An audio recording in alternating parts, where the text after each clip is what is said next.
Good afternoon, everyone, and welcome to Nature Folklore Sessions. It's 15th of May, 2022.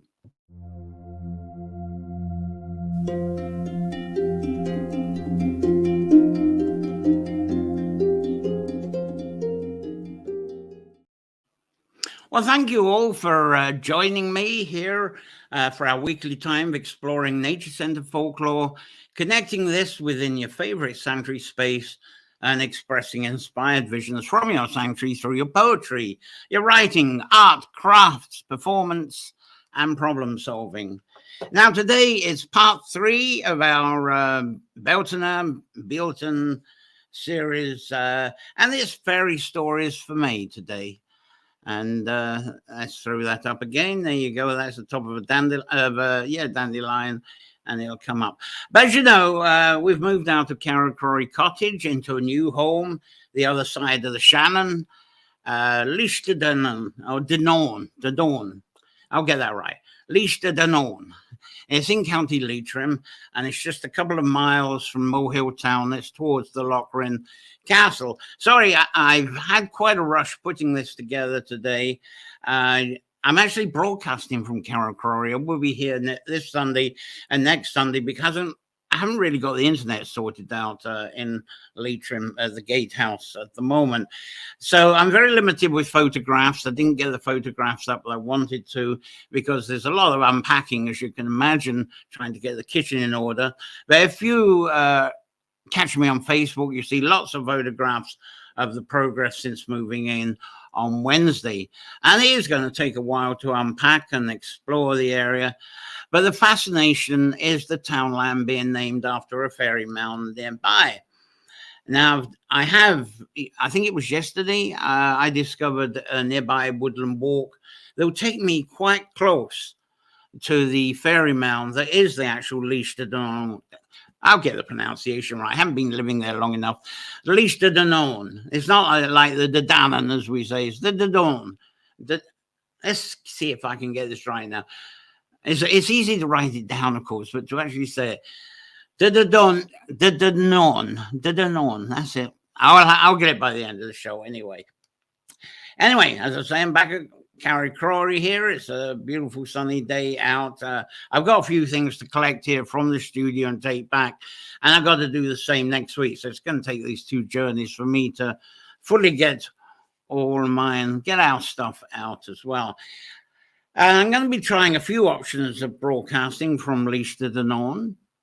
And I'll probably start broadcasting from there in 3 Sundays' time. But I've still to work out stable internet option for doing this. So I may have to go off to a digital hub in Carrick-on-Shannon. Doesn't take long to get to. Anyway, I'm sorry. I haven't been able to arrange guests today because of the unpacking and settling in during the week. I didn't have time to get people on live and coordinate them to be on live or to accept videos and edit them. But next week, next Sunday, I'm going to make up for it. And we'll certainly pile the guests in that were supposed to be on today and the ones that are booked for next week. So it's going to be very guest-rich next week. So I hope you don't mind this nature folklore being just me through this afternoon. And as usual, these nature folklore sessions, videos, and the tree sanctuary support, they're all brought to you due to the support of subscribers that I highly appreciate, especially now. They're coming through the PayPal, and there's the address there. And also got a few donators through PayPal as well. So that's the Patreon address, and that's where you can subscribe $1, euro, £1 a month. And subscribers, they come and join live each week. So if you're there, I'll be saying hello in a moment. So thank you very much for your support, as always, because without it, I couldn't fund putting the show on and sharing with you this show with you today.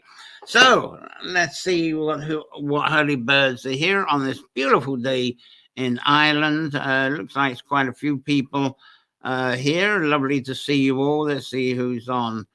There's Gary Brannigan. Great to see you. Lovely to have you here. Davina here. Davina Sinclair's around.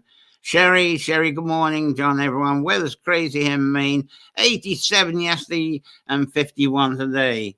What are we? I think it's going to be our warmest today. In this area, anyway, we're going to 18 degrees. What's that? 64, something like that. Which doesn't sound a lot. It's a lot for Ireland anyway, and it's good for me. And it's Kate here, Kate Cloud Sparks. Lovely. Thanks for joining from Iowa. Penny Stevenson here as well, watching from Buckhurst Hill on the edge of Epping Forest. So thank you for being here, Penny. And Cindy's here. I think I see. Yeah, good morning, Cindy there. South Carolina. I think I got that right. Anyway, we visited her in South Carolina a few times. Lovely lady. And Sharon Nichols, good morning from the Cairngorms in Scotland. And Andrea Rose Wood is here. Good morning to you. So a lovely crowd on this beautiful day. I appreciate you joining live. Sorry, I haven't got the guests this week, but I'll get through it as best as I can with a few sort of fairy stories and backgrounds to the fairy stories of May. And I haven't got as many pictures as I would like, so I really got to try and emphasize it through my voice and all the wonderful things that we do with that. And just got to knock something off here. Slow mousing. Right, here we go then. So a few days ago, it was the cross-quarter point of however you'd like to pronounce it. Bealtaine, Bealtaine, and Bealtaine. All these things that people say, whichever way you like to do it. And I bring that cross-quarter chart back up again that shows you sort of what it is. Now, the cross-quarter point was 1:25 p.m. way back on Thursday, 5th of May. That was the time and date in Ireland and the UK. And so this was also the midpoint of the star sun sign Taurus as well. So this was one of the 2 times of the year when it's said that the veil between the worlds are at their thinnest. Now, the other time is perhaps better known as being Samhain, or some say Samhain, of course, but I like the Samhain. That's early November. And I think Samhain is better known and celebrated due to its focus on the reverence for our ancestors, as well as sharing the end of the harvest, clearing debts, and our safe entry into the winter. But right now, and it's lovely to see because it's happening here today in this area, the Hawthorn Blossoms are opening. Just a few days ago, this is how it was. In fact, last Sunday when I had a spontaneous broadcast, that's how the Hawthorns were. And then during the week, we got a bit of this. And then I arrived today. Well, we got that. So the blossoms are just coming out right now, which is stunning. And of course, I got the blossoms behind me from another tree. This is actually the Caracroy blossoms. And the one behind is actually the Leasterdonnen one. So they're the ones that's behind me. So I find it very symbolic. And of course, I'm going to talk quite a bit about that since they're coming out now. So while on Samhain we focus reverence for ancestors, I feel that there's Bealtaine time is a time to focus on a reverence for descendants. The people and the life that's either just being born or not even born again yet. And any of you enchanted by television dramas that are themed with the mythology, I'm kind of thinking of how many watch those sort of dramas? I'm thinking about the likes of the Vikings, the short run of Camelot a few years ago, Britannia, and of course the Game of Thrones. I think this one is from Britannia as well. And do you follow those sort of things? I do find the screenwriting formats very similar for each of those TV dramas. With each of them, there's lots of fighting, of course, and chopping off of heads and arms. And when they're not doing cutthroat and everything else fighting, the cast seem to have scenes of them calming down a bit and getting into council meetings. And through those, they're attempting to negotiate treaties to stop the fighting. But those meetings that may be intruded by visitors from goddesses, ghosts, wizards, witches, all kinds of things, sort of comes in and messes up the counselling and the efforts for peace. But when these lads and lasses of mythology dramas are not fighting, what do you think they're doing? Well, if you watch the dramas, you know they're bonking, rumpy-pumpy, whatever you like to call it. Now, when we have reverence for ancestors, we may feel similar to the reverence of Swan coming upon us. And, Swan has a fire, something like this, a raging Swan fire. And this is how we may interpret some of our ancestors. But for us to actually become descendants of those ancestors, for us to actually be born and appreciate the ancestors, there has to be bonking and rumpy-pumpy, doesn't there, in these myth drama stories? So descendants are born, and so we're here today. So that's part of the drama anyway. So one part of the burden of celebration has become a reverence and celebration of fertility, of conception, and for us, the increase of human race.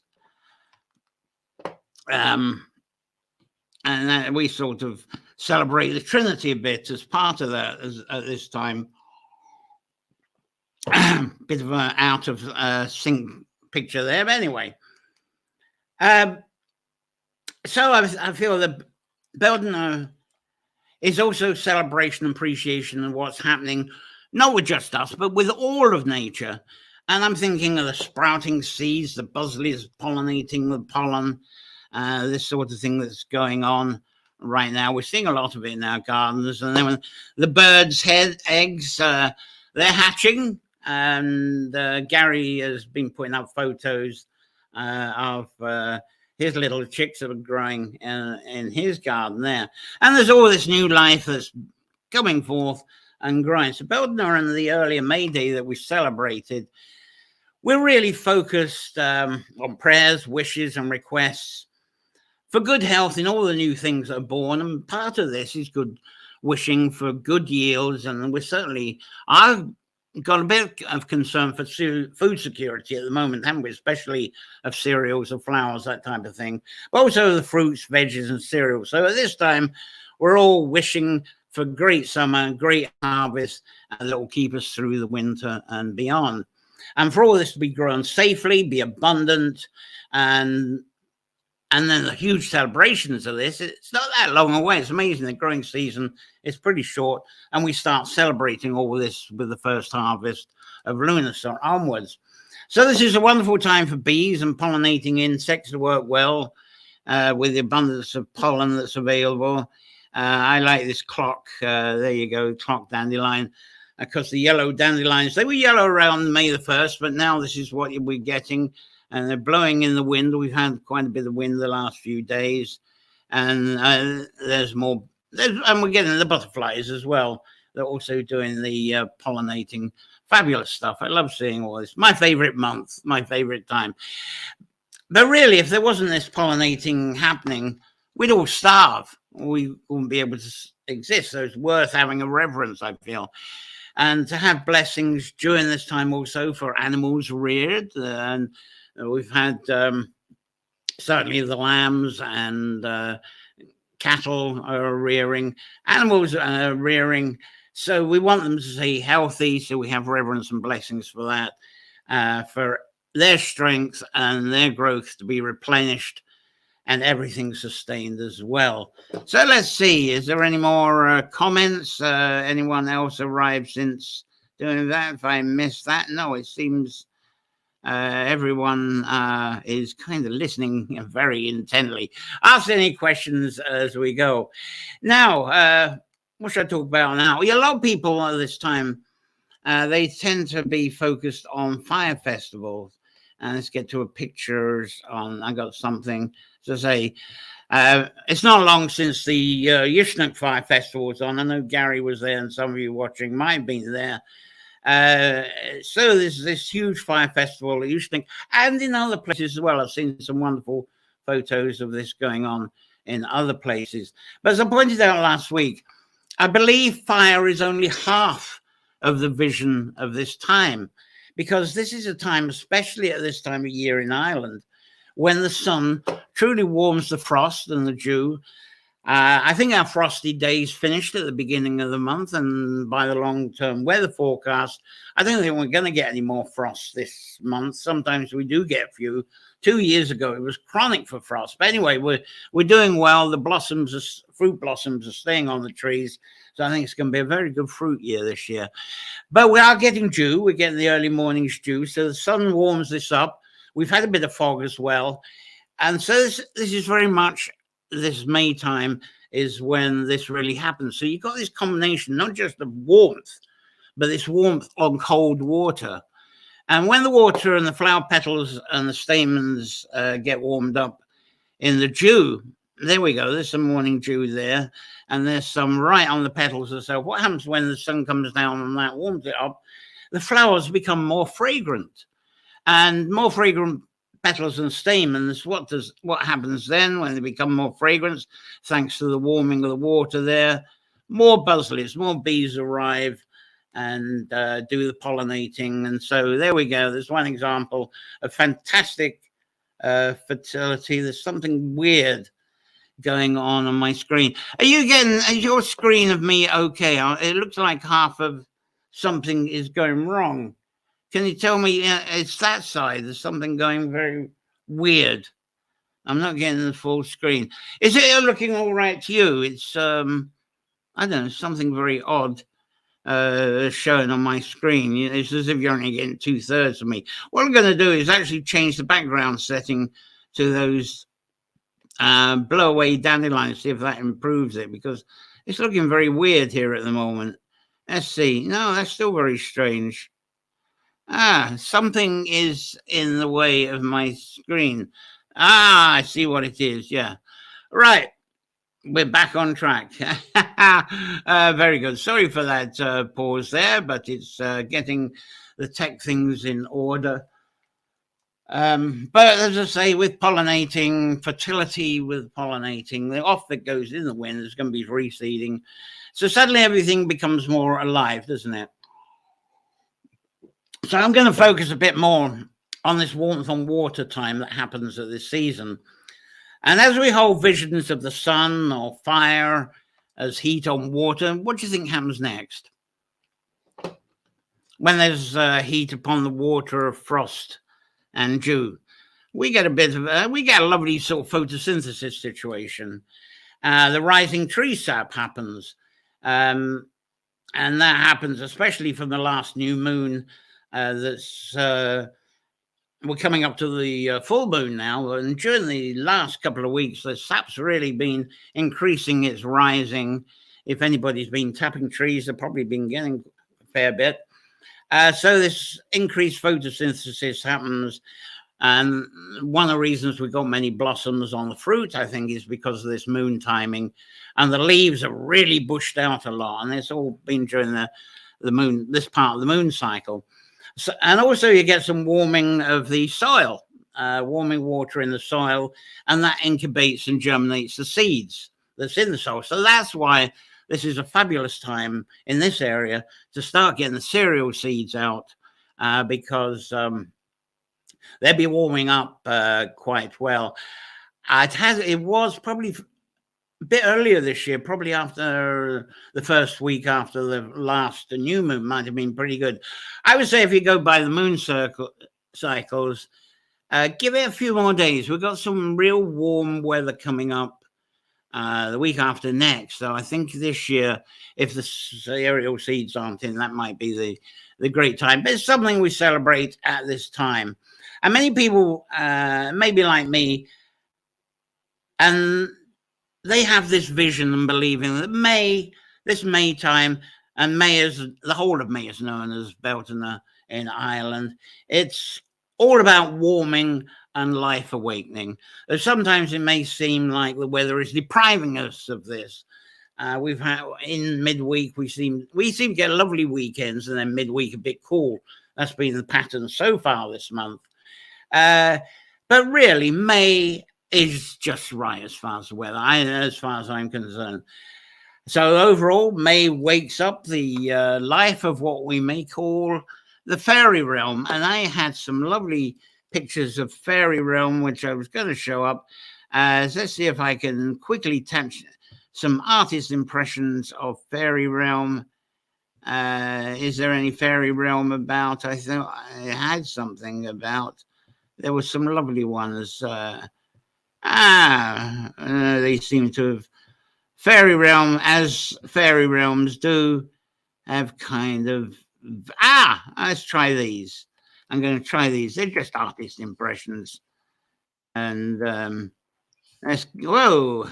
Okay, I'll bring the whole lot up. And we'll give a bit. So we're waking up the fairy realm in, and this is why it's going to be fairy stories in May, which after my bumbling, I'm going to get around to. So, okay, yes. Picture, please. Oh, there we go. I like that one. If you can see, that's one impression of a fairy realm, and that's another artist impression. Just in case you needed a bit of inspiration and imagination for what a fairy realm might be. Anyway, often you'll find start a fairy story in Ireland, and it often starts with a reference to what they call the fairy race, the Tuatha Dé Danann. See, I can pronounce that, okay, Tuatha Dé Danann. Why do I have a problem with Leash Dé Danann? The Danon is the spelling at the end, is the AI. Anyway, I'm delightfully living within that townland, the area of Leash Dé Danann, and there is a fairy mound of the Danon there, and I talked about it last week, and as I say on my Facebook page, I've been putting up sort of little teasers. I found not far from the gate lodge where I'm living, there's a lovely wooden path, and I went along it a little bit, and it looks as if it gets very close to the fairy mound, and I just have to somehow hop over the fence. There might even be a gate, and up the hill, and there it is. I'm there. So I'll try that in the next week or two, show photos, bit of video, and share that on the show here. Anyway, I'll be following the Rim River, which is quite beautiful. I've also put photos of that on my Facebook. So I'll share that little adventure with you soon. And it's very tempting to tell you a lot about the fairy stories related to the Tuatha Dé Danann. But I'm going to actually try and be brief with this as much as I can. But there's a huge saga that tells of the Tuatha Dé Danann making an agreement with incoming Milesians. Even the way the Milesians came in, huge drama with Imogen and his poem, and the Tuatha Dé Danann whipping up the storms, all that stuff. But what happened was, and I'm going to talk about what happened, which brought about the agreement. But briefly, the Milesians got an agreement where they got all of the above ground. The Tuatha Dé Danann got below the ground into the other world, and which was really a bad deal for the Tuatha Dé Danann, thinking about it. But anyway, the Milesians, the stories tell them being more of a forest people. And I talk a lot about this on other nature folklore editions. And it turned out, through being forest people, used to living from the forest and by the water, beside the forest, through their form of herding and foraging and fishing, that type of thing, they weren't actually very good at farming, settled farming on the land, and they always starved from it. So the storytellers told me anyway. So it said that from the underworld, the Tuatha Dé Danann actually took care of their farming needs. And I'm going to talk about how and why, probably shortly. But the one thing, they're in the underworld, the Tuatha Dé Danann, they're now the fairy race, and they're weaving. They've got an alchemy of underground to actually conduct the balance of nature that's going on above the ground. I'm going to tell you a wee bit more about that, but not much. But a lot of the Tuatha Dé Danann stories, as I was saying earlier, we have the dramas. A lot of them that we hear, a lot of the ones I hear, they're battle stories. So I'm surprised there isn't a TV drama yet that's been created around these are the Tuatha Dé Danann, because they're forever getting into battles in the stories they're told. And there has to be battles for a drama series to be popular with people, it seems. And the ancient bards, they themselves, they couldn't have earned a living or be popular if they went around telling peace and love stories. They needed to tell these battle deeds and keep people on the edge of their log stools as they told them. And even after the battle deed stories of the Tour de Donan, they still had the triple X side with the bonking as well. So they did bring that in as well. That was part of the essential bardic tradition as well. But what fascinates me about the Tour de Donan is them being told of being an ancient people of observation. It's told that they became very skilled at configuring their observation into crafts of geometry, mathematics, science, and art. And some of them educated this to their people. And the ones that became the educators and the educated, it seems they formed a cultural elite. And they even advanced into profound genetic engineering with animal breeding and crop species. You know, that is through developments of their own ancestors that we got barley and oats and rye and eventually wheat. But away from that, storytellers love, away from the battles, away perhaps from the bonking, the storytellers also love to bring in the fantasy of the Tour de Danann being a fairy race. But the idea of fairies going into battle, I have very unsure feelings about that because of how I interpret the fairy and she race myself. But several folklore mythology people, they've tried to explain to me why battles in fairy stories are essential, but I'm not even going to attempt to explain that now on this session.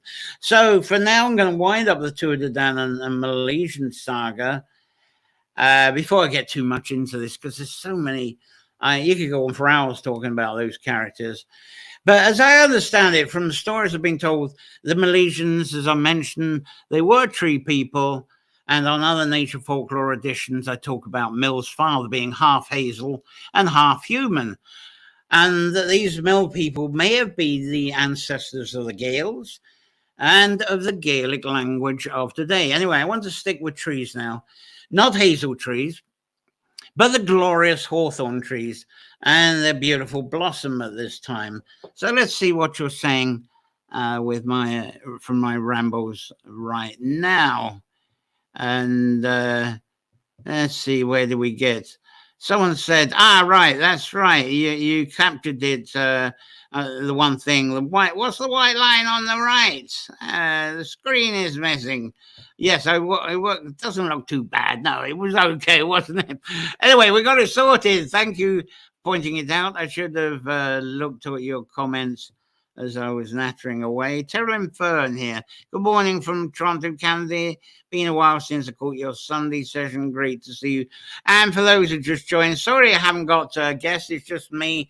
And this was my fault because of the moving. And I didn't manage to coordinate the guests like I did. There were offers, but the actual coordinating just with the unpacking, and it takes an hour for me to travel where I live now to get back to Carrowcroy. So I really got into the studio, plugged in, and said, hello, we've started. So I never really got to get all the photographs and the coordination. So I'm on a kind of thin version of this nature folklore, but still managed to find ways to tell you a little bit of background. And upcoming is one or two fairy stories of May, which I haven't really told that. And someone likes the current background is Penny, head disappearing. It's children on the breath of the wind.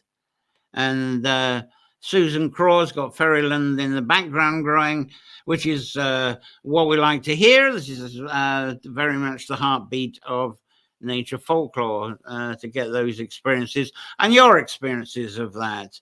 And there's Susan from Michigan saying how much she loves the dandelion.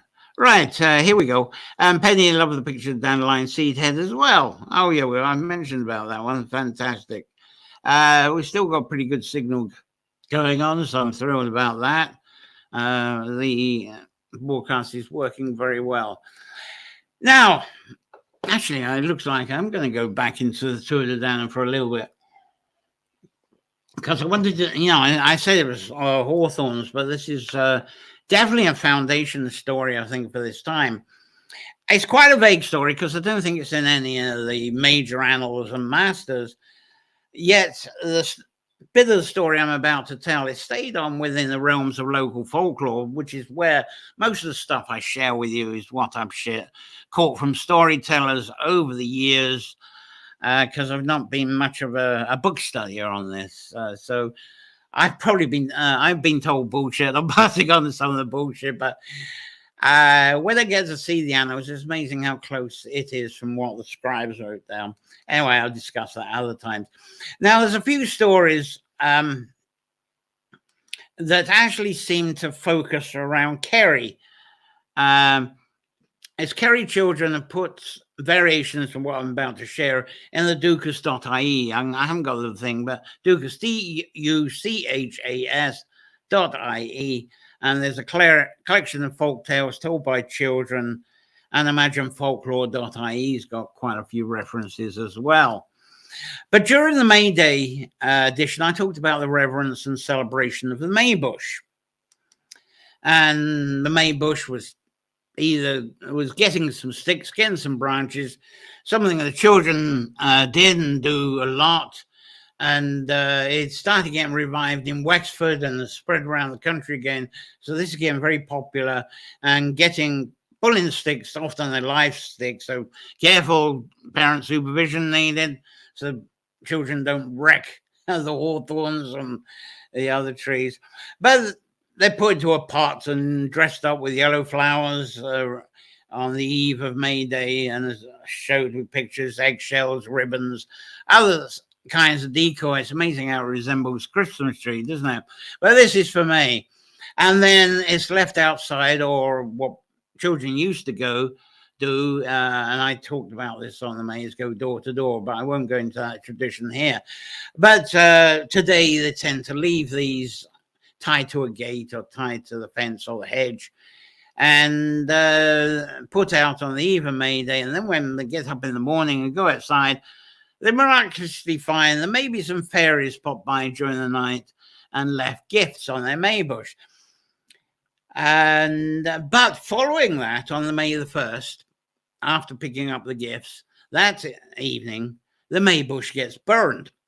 Or sometimes, where this is popular, like Wexford and beyond, the community decide to have a bonfire of all their Maybushes together. And that may happen on the evening of the 2nd of May. But during my many years of loving the stories of folklore storytellers, there's actually a Tour de Danann related story to this Maybush tree. And the story starts with a bush-like tree that was told of as being the mother or life energy tree that was the sacred tree of the Tour de Danann. And I was told that this bush tree was the life and wisdom source of the Tour de Danann. Of course, I share other nature folklore stories of being the wisdom coming from the water, but the water goes up through the sap into the tree. So it's all integrated. So in a way, it's a bit like the Avatar movie, isn't it? Like the original Avatar movie story. And I bet the Avatar movies coming up will be quite similar. So there we go. We have the mother bush, the mother tree that was honored by the Tour de Danann. And cuttings from this tree by whoever was the chieftain there, might have been the High King or High King of Munster. I don't know that part of it. Anyway, cuttings were taken from this original sacred tree. So there would have been ritual around that, I'm sure. And these cuttings were then traveled around Erin Island and rooted to grow near the courts of the chieftains that were around Erin. It reminds me a bit of the Christmas flowering hawthorn that cuttings were taken. Now, there's a dispute over that. Did the cuttings originally come from Iona in Scotland or from Glastonbury? Most people would like to choose the Glastonbury one, but both of them have Christmas flower thorns, and there's other places around the UK that do. Anyway, similar thing. This is from the bush that's down there in Kerry. They're rooted and they grow near the courts of chieftains, and the chieftains, appointed from that elite educated culture that I talked about earlier, of course. And the mother tree of all these tree cuttings was said to have grown in the valley of what is now the Mish Mountains. And the Mish Mountains, they're east of the Dingle Peninsula, and they're not all that far from Tralee. And when the sons of Mill arrived, who by legend, as I said, are descended from a grandfather who was half human, half hazel, and a mother who had morphed from being a reindeer. So they could relate to the power of this sacred bush of wisdom and life, the Tuatha Dé Danann, and how it was central to the lives of the Tuatha Dé Danann, because this was something that was in their faith too. Now, I'm not clear from the stories I've told, because I've heard of this story of this sacred bush being hawthorn, of being rowan, of hazel. It could well be some other tree species. It seems in the storytelling they're not really concerned about the tree species, but the fact that the bush was there and it was sacred to the Tuatha Dé Danann. But the Milesians seem to know that if they were, the only way they could really overcome the strength and the power of the Tuatha Dé Danann, because they'd already had the experience of their magic whipping up the sea that stopped them coming alive, and they lost a couple of their ships as well through these storms. So they're not going to put up with that again. So they knew about this bush somehow, I don't know, and they needed to find that sacred bush if they were going to actually make some progress on Erin. And they did. They found it in the Mish Valley, and they set fire to it. And that bush, that sacred tree, burned to ash. So after that happened, that was the mother tree of the Tuatha Dé Danann gone, and the Tuatha Dé Danann, they were weakened and defeated. And after the Milesians had discovered and burned down that sacred tree bush, that's when the truce came about of how the two could peacefully live together, with the Milesians above ground, the Tuatha Dé Dananns, the fairy race, above ground. And so that was the agreement. And that came from a suggestion of Amagen, who seemed to be a very crafty lad, from a few of the stories from him. So that was it. Milesians, upper world, and the underground, the underworld, were the Tuatha Dé Danann, and now it's the fairy race. So it's told that the Milesians, they weren't, as I said earlier, they weren't very good farmers, so they needed to call upon the underworld Tuatha Dé Danann through this alliance, and called upon them at different times of the year. And as the Tuatha Dé Danann settled into the underworld and they entered through the fairy hills and mounds, if you've got tour guides taking you around the island, they'll be pointing out, oh, that's a fairy mound there, right? And you can usually tell it by its name. It'd be Knocknashi and Knockninnon, and so there tends to be a bit of a knock there. But as I say, leash as well. That's another one. We get a list in front of a world. There's a fairy mound nearby. And the Tuatha Dé Danann transformed into a fairy race, into a she race. And I'm telling you the nice, friendly folklore story. There's actually a very cruel version of that story. And it is very barbaric and pretty genocidal, but that's not what we're dealing with today. I'm going to stick to the living and the life form, and it tells of the Tuatha Dé Danann from the underworld, guiding the mill people into understanding seasons and understanding how the seasons and cycle fits in with the cereal growing and the harvest cycle. So the Tuatha Dé Danann still ended up being the teachers from the underground, the she being the teachers.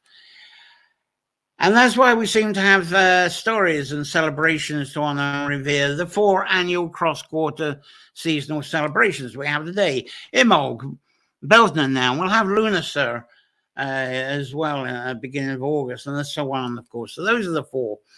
Now, folklore mystery from the underworld that is loved by folklore storytelling is the increased number of hawthorn trees that are pushed up from the underworld. There they are. They come up into the stone fairy rings, into the fairy mountains. And I wish I had a lot more photos for this for you. And also over or around the stone cairns. And what I love when we go to visit these is these hawthorns, sometimes they snap the stones that were there, the humans have put there, ancient humans put there, and they kind of snap them in half. Oh, get rid of that stone. I'm going to grow me here, the hawthorn tree. Anyway, I'm going to go back to the hawthorn flowers, and you get the full screen of it this time. So that's great. But sometimes these hawthorn trees, as they crumble the ancient stones because they were there first, really. But since the underworld pact with the Milesians and the Dodonan, anyone since, they'll never go up and burn a hawthorn tree down again. Oh, no. That was a once and only time by the Milesians. Didn't really do them much good, except with this useful pact from the underworld. They almost starved if they didn't get that help. But nowadays, if you burn the hawthorn, there's a fear that this would bring a curse of no harvest, bring sickness that would bring down and wipe out reared animals, as well as sickness that would wipe out a family and even a clan. And that's one of the stories of when you get the fairy circles, the stone circles. That was a residency area. They made a fortress to keep out predator animals, because to protect their chickens and their pigs and lambs and whatever they've got. So they have the fortress. So if they got knocked out by an old plague, and it was said the hawthorns came up, that was the fairies coming to deal with their spirits and take them underworld as well, because people didn't want to go near, because they didn't want to get those plagues. Anyway, later on, the Christian church, they seem to have locked into this concept of the hawthorn and the fairy mounds. So during the late medieval and Puritan Christian church times, the teachers there have influenced the change of fairy stories, of course. And they covertly pushed out the belief that nothing of the hawthorn tree should ever be brought into our homes. Now, it's interesting, the May tree, which hasn't got blossom on it, and you put the yellow in, that can't come into the home. But in the end of the day, that's set fire to. As I say, that was what I think links to that Milesian tradition. But now with these hawthorns in blossom, don't you dare burn them. Anyway, what they do say, as I say, the Puritans, the covert change of story that seems to have got spread is don't even have hawthorns very close to outside our homes. And now it's funny, I've got one straight outside. I'm looking at the blossoms straight outside the studio here. And anyway, it says if they're too close, the evil spirits and wicked fairies get into the home. So maybe that's why I have tech issues during nature folklore. Who knows? So it's said that the fairies, if you've got the hawthorns too close to your home, they'll jump out and they'll steal our butter. I'm going to, butter, what the hell is that about? I'm going to talk to you about that a bit more shortly. It's one of the stories. It's going to be the last story, I think. But anyway, other folklore stories also tell of the mischievous fairies jumping out of blackthorn and out of elder trees too, but not the hawthorn tree. And I must agree with that. I don't have any fear of the hawthorn being closed. But I've heard enough stories of blackthorn and elder trees where fairies jump out and they cause absolute havoc and so forth. So I'm a bit superstitious of those trees. So it does seem that the Milesian burning the sacred bush when they arrived on there, and it does seem to have a connection to the Maybush burning on May Day. But now, this time, it's transformed into a life celebration. So the big Bealtaine bonfires, like the famous one at Ushnek, I don't think it's related to this issue at all. In fact, I'm blocking you out here. I hope you can see me. The fires around the country, including the Bealtaine ones, they're fueled from fallen dead wood. They don't take live wood.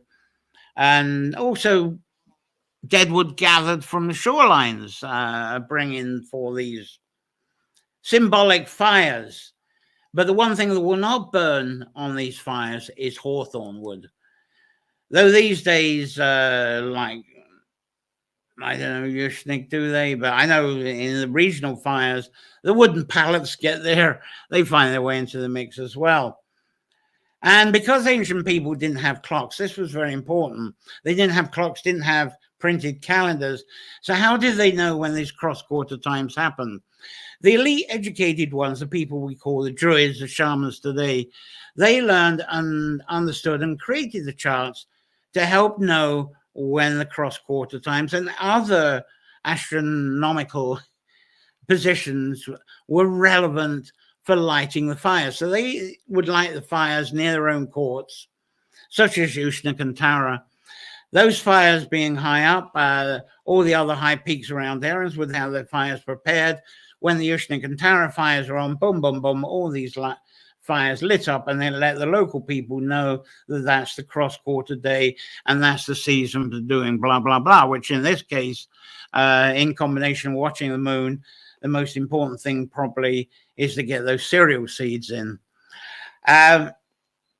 So a lot of preparation in advance and all the fires lighting up the country. And this spreads the message over the whole island that it was celebration and reverence time. And through these fires being light up around the country, don't need a clock. Everyone will know whether it's the start of Imbolc, Bealtaine, Lunasaur, or Sawan. Now, I've heard it a few times that Ushnik fire presence wasn't, it's made out to be an essential ritual thing. I think that's more modern than that. I think, it doesn't, they do bring the triple spirals as twin fires. They have wonderful drama. It fits very much for today up at Ushnik. People have a fantastic, wonderful time there. They probably have the best ever, the last one. But I think Ushnik started off initially, the lighting of the fire was just initially a signaling deed so that the other fires could be lit. And of course, people jumped fires and it's supposedly to enhance their bad spirit cleansing. But I think it was more likely the lads acting the maggot to impress the girls. Let's see, I think I've got an acting the maggot lad here in my collection that I didn't put up. Let's see if I can get him up. I wanted it as a back screen. Let's see if I can find him. There we go. There's one here who's trying to impress the women around. He's supposed to be cleansing himself, but there he is. Let's see if I can get him up. There you go. There we go. Actually, that could be a woman after I said all that, but never mind. It's mating time for impressing. And then there became the tradition of the two fires, of course, and I talked about that last time on the May Day, driving the cattle through as a later addition and on the 1st of May, along with crossing the fires being combined with the cattle drinking from the well. I talked all about that on the May the 1st one. And as I've mentioned, I think people easily stop halfway at the Bealtaine celebration. It's not just about the fire, but the time of sun heat and the sun warming onto the water or the frosted or heavy dew flower petals. And this enhances the flower and blossom fragrances. That enhances the pollinating. The sun warms the water in the soil for seed germination and sprouting. And the sap runs up faster and photosynthesis takes place. So we end up getting more oxygen into the air, feeling very fresh, feeling very summery. All those summery smells are upon us, healing us. Wonderful therapy. But of course, in addition to that, we have the hawthorn, which is said the fragrance from the heat on the dew on the hawthorn enchants the lusty effects on the wombs of women. So, any comments from you on that? Because the screen and everything's working fine. Let's see. Driving up the A15 is a treat just now. Treat, says Penny. The sight of the blossom framing both sides of the road, as far as the eye can see, it's just so uplifting. And with the car window down on a warm spring day, the fragrance is just very heady and intense. So, just like I was saying, Penny, the lusty month of May and all that. Wonderful. And there is a lane near where I've moved to that's actually called Hawthorn Lanes. So I'm going to have to look to see if that has hawthorn hedges up it when I get back. Claire's here and she's enjoying the beautiful broadcast. Claire's in Dublin at the moment. Hello, Claire. Fantastic. And Penny again loves the pictures of the dandelion seed head. And as I mentioned before, yeah, thank you so much for that one. Now, there's a story I usually bring up, and it's interesting. I was saying teasing the wombs of women, and that is the Wild Hunt story. But I'm actually not going to do that one today. Again, I might bring it back next year, but I'm going to have my Oma Tale of the Trees poem, which is inspired by that a bit later on. I think I'll close the show with that a bit later on. But since medieval times, people in Ireland, they've associated the Sidhe and the fairies with trickery. And some May rituals seem to have turned from a focus on enchanting the land and flow of nature to defending us from the flow of fairies and their trickery. First, the church encouraged the snakes and serpents. We're all well aware of that. And that was, snakes and serpents became bad news upon us. And then they developed the spreading, the covert spreading of the belief of the mischief of the fairies, and that we need to be protected from the fairies. Again, the snakes are symbols of the underground life. The fairies and the Sidhe is also about underground life. For some reason, the Puritan church regarded anything as underground as being pure devil. You know, even the dinosaurs are said to have been put there by the devil. That sort of stuff. Well, how do these lads thought where did they get their food from? I don't know. Puritans, hydroponic farmers or something. Anyway, that was the stuff that they spread the belief, to a fear of anything coming from the ground. Anyway, through folklore stories, it's said that an additional demand from the Dadannan underworld, the fairy people, the Sidhe, was, and this was part of the agreement, the Dadannan said, look, we'll help you along with your farms as long as land is left wild near water. And by that, they're referring to the rivers, the lochs, and the natural springs, the holy wells. So these could still be the sacred places where the wildflowers could grow, and the trees would grow wild, and all the supporting flowers and all the supporting biodiversity. I suppose this is sort of Celtic romance in a way, and it's kind of like biodiversity romance, and this is part of the stories certainly emphasized, and I suppose they tell it more in a modern biodiversity way. But I think the importance of this, by the agreement, don't let the farming annihilate the other trees, plants, and wildlife. Yes, you've discovered how to do organized farming, but please do this in balance. And that's, I have heard from a young child, that was part of the deal of going underground. So we've got this wild land that's necessary because in that wild land, there's insects, there's pollination going on. And really, without that wild land, organized cereal harvest would be impossible. Fruit harvest would be impossible because it needs the wild land and the wildlife in order to pollinate and keep that stuff going, so it becomes food for us. So the emphasis is on wild land that would not be disturbed. And I'm going to bring this up I think in the end of June, an age folklore then. So without wilderness, there would be no fertility, and we wouldn't have any crops. There wouldn't be anything to feed the animals with. But as I say, 26th of June, that's when I'm going to have the rewilding session, and I'll talk more about that. But aside from the fairy and Sidhe stories told, scientists are actually copping onto this too. And they're realizing that wildness is an essential component of biodiversity and food security. And for us, independently, locally, this is all very much part and very important with permaculture living, as I was talking about, which gives us our food sovereignty. And I talked about that in the past. So no pollination, no crops, and we starve. So this is the importance of the agreement of the wild lands, especially in their water. Now, as I say, there's a wild hunt story that is inspired by that, and that tells of the time when young lads woo their women to beds of hawthorn flowers. But as I say, I'll bring that back probably next year. Any more questions and comments from you? I don't think I missed anything. Let's give a quick check in case I've missed something from you wonderful selves. There we go. No, nothing there. Oh yeah, something. Oh, there's a few things here. Penny has come up with something. Right. No, so fake news is not new.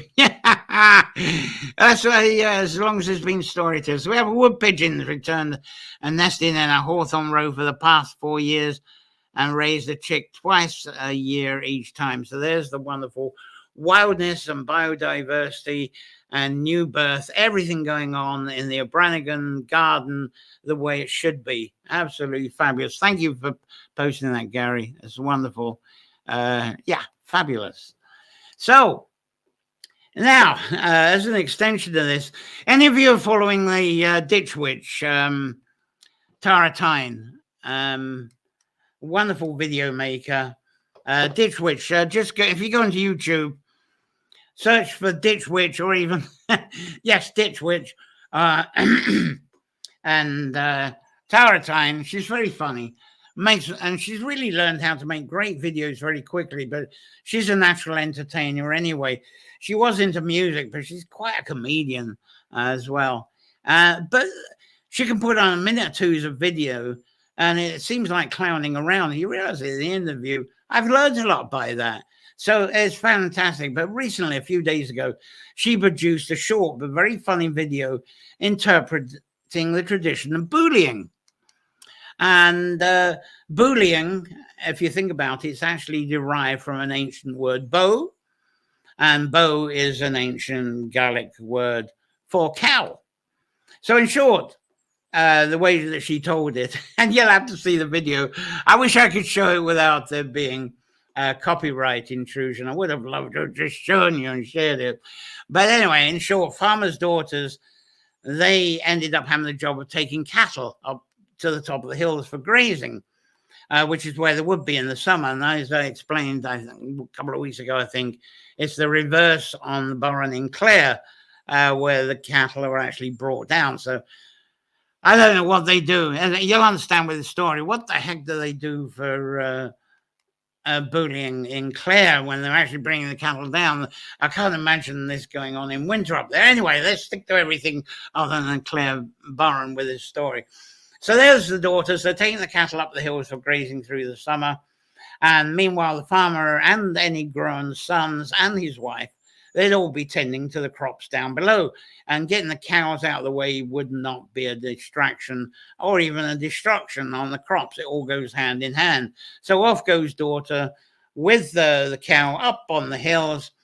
And up there, the women would build makeshift small cottages. But once they're built, they're good for year after year. In Scotland, they're bothies. And they're made with what's ever available in stone and turf and patched up and maybe clay, anything they could grab to get to block the drafts. And then for the roofs, they would put on green turf. Somehow they would get wood up there, and I'm going to talk about that in a moment.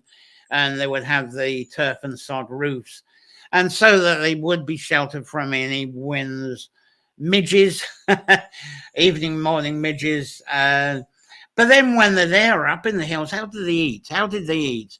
Well, these women, they were excellent at foraging for a start. But they, before they went up the hill, they would actually go with some flour. It would be mounted on a donkey that they would take with them, or mounted on the cows. And they'd take some soda as well, some baking soda. And up on the hills, they'd milk the cows. And you might have seen some videos of this around Europe, that cows got to know the women's voices. and they would call them by song. So when it's time for milking, they would sing a song, and the cows would come up to them. They know it's milking time, so they come up to them. Beautiful tradition. It's a shame that this one has died, but I think it died about 50, 60 years ago. And when they've milked the cows, it's in for they would survive a bit on that, but there's so much milk they couldn't drink it all. The idea was the women would be busy, and this was the main job of them being up in the hill in summer. They would be busy making butter, because butter was a collateral. It was a currency. And by being up in the hills, they're making more and more butter. And it's all, this butter is what would be used and traded with during harvest time to clear debts and to have a bit of extra currency to go shopping just before and around surround. So these daughters, literally their job in the summer was to go up the hills and make money out of butter. Muddy butter. So that's what they were doing. And because there were several young women on the hills with their cows, they did communicate and they did socialize together. They played music together, shared their songs. Now, of course, as you might be able to imagine, and I talked about the wood for doing their roofs and maybe one or two other useful things, maybe a bit of extra food, fruit. And every now and again, a lad down below will say, I'll take Annie or Mary, I'm going to take her up some wood, help her out, see how she's getting on with the cows and all the rest of it. Anything to not be pinned down to the farming below. And it's not just being pinned down to the farming either. So they would come up with all these excuses. I'm just going up on the hill. And the idea, they said, was to take supplies to the cattle women. Now, there were two cultures that would be going on in the summer. There'd be those working the farms, as I mentioned, down below. And, of course, they're down below. They got the churches, they got the priests, so they have to go off to mass, do their confessions. But up on the hills, there's no priests, no mass, no confessions. Just use your imagination. So the lads, they would bring up with their wood, with their supplies, with the extra flour, the extra fruit. They would, of course, bring up a nice big bunch or even a sack full of hawthorn blossoms as their gifts for the women. And, of course, this was all with intent to lure the women that were up the top there. And especially with the hawthorn, fresh hawthorn blossom as present, you know, I can imagine if Penny was up there from what she was saying, teasing the wounds of women. So there was no shadows of priests, no shadows of parents around them on the hills. However, some of those women weren't as easy catch as it sounds. Due, as I say, in the church brought about suspicion about the fairies and their mischief.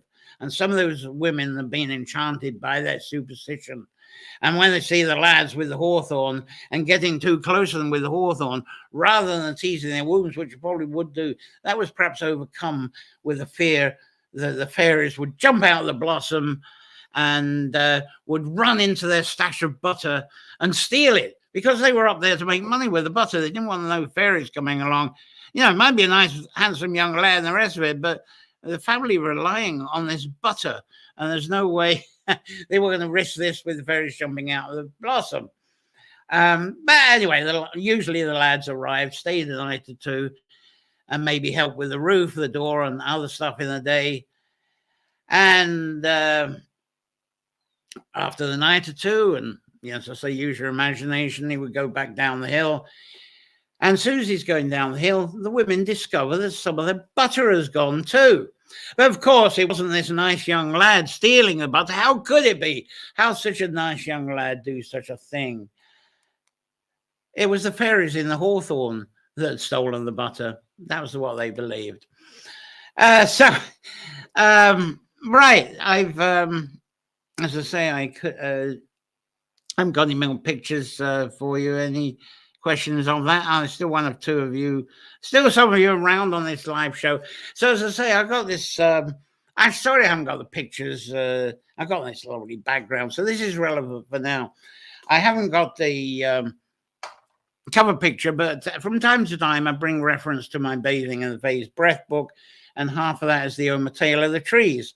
And we go to opening the second acme, the second sort of quadrant type of thing of the whole season of the 20 Orm symbols, split up into 4, so you get 5 symbols in each quadrant. So we've had the 5 symbols of spring, but to open up the 5 symbols for summer, the mating time, the very first one is the hawthorn. Who are the hawthorn? So this is my Who are the Hawthorn poem that's from my Bathing the Fae's Breath, which is available from any online bookshop.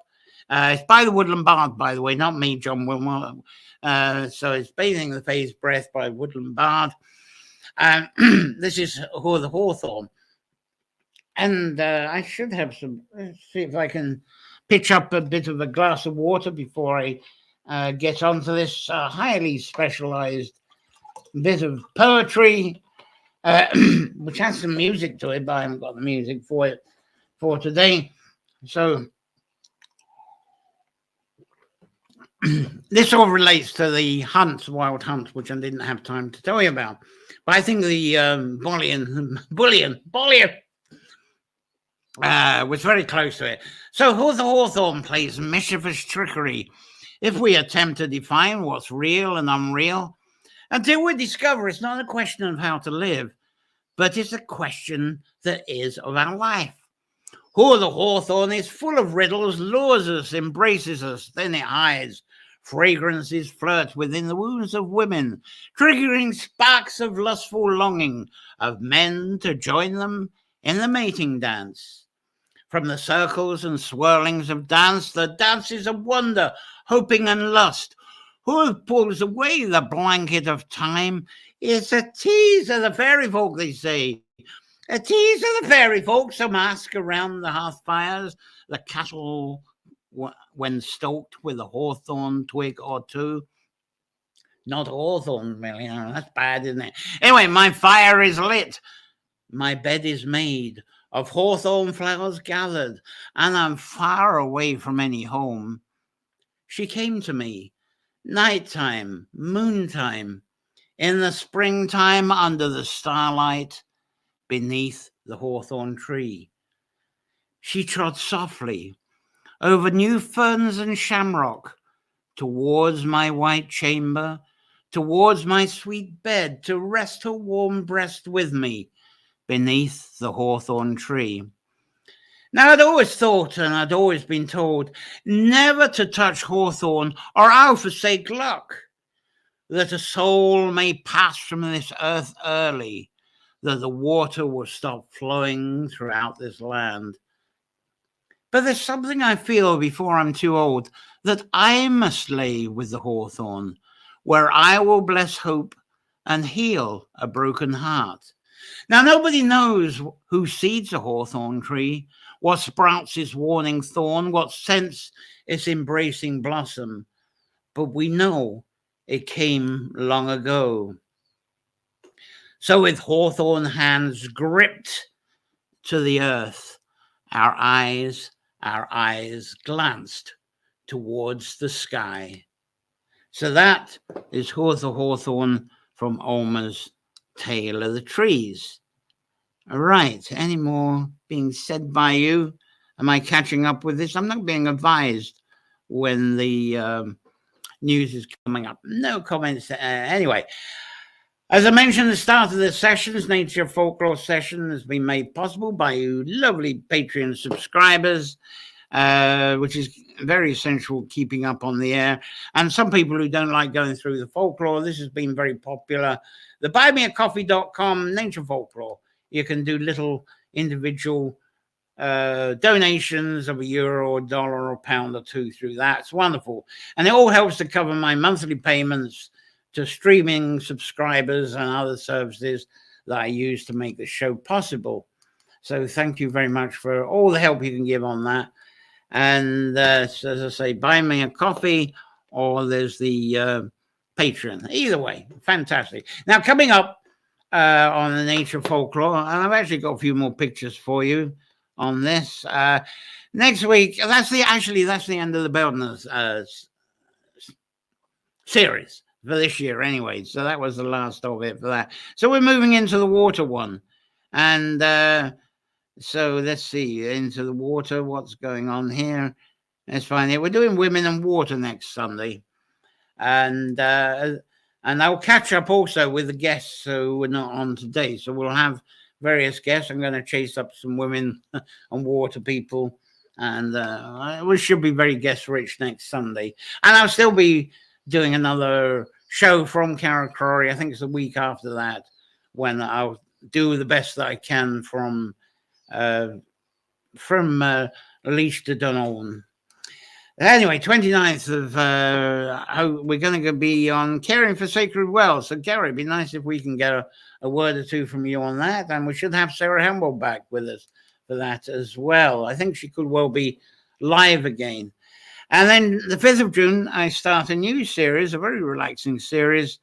It's Summer Blooming. I think it's a series of 4 that's going through June. Anyways, the Summer Blooming. And that first one is Garden Sanctuaries. So I hope we get several guests and their gardens on for that one as well. So let's comments here. God, I don't realize I've been on well over an hour already. Time flies. Davina says thank you. And I'm a one. I'll be in the water next weekend. Fantastic. And there's Gary with a love sign as well. So thank you. It's been lovely being with you. Sorry I haven't had guests today, but I hope that was interesting for you. I did manage to babble away for an hour. I would have had to have told you less if we had guests, of course. So if you're watching this as an archive later on this evening and during the week, as most people seem to do, keep commenting here. I do come back and answer your questions and comments as I all through the week, and you can click the bell icon to let you know what's coming up in the following week and every week after that. So it's really down to me. It's wishing you any more comments here. Have I missed anybody? No, there was Gary there. Have I missed anything? No, I don't think I've missed anything at all. So that's fabulous. So enjoy a safe week full of wonder, inspiration, and enchantments. Been fun doing this for you today. So until next Sunday, I'll be back at Carrickcrory broadcasting, but I'm going to go back to Leash to Dunollen right now after I packed a few boxes up. So that's all for me that I've got today on Fairy Stories of May. Thank you so much. Bye-bye. Wishing you a wonderful week. So that's that. Thank you.